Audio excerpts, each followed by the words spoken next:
قتلت ابن سلفتها عشان ما بتخلفش. قصة من أغرب القصص الحقيقية اللي سمعتها في حياتي، واللي حصلت في الصعيد.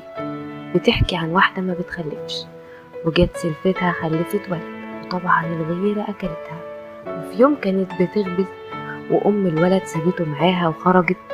الست من حقدها مسكت الولد ورمته في الفرن، ولما مات قعدت تصرخ وأكن الطفل هو اللي دخل نفسه الفرن من غير ما تاخد بالها. وتمر السنين وسلفتها تخلف، والست اللي ما بتخلفش خلفت 5 ولاد، ويكبروا ال5 ويبقى منهم المهندس والدكتور. وكانت العادة تدخلهم كلهم أوضة وتقفل عليهم بالقفل عشان يذاكروا.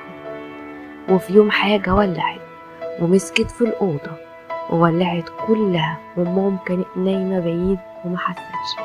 وعلى ما الناس جت وصحوها وخدوا المفتاح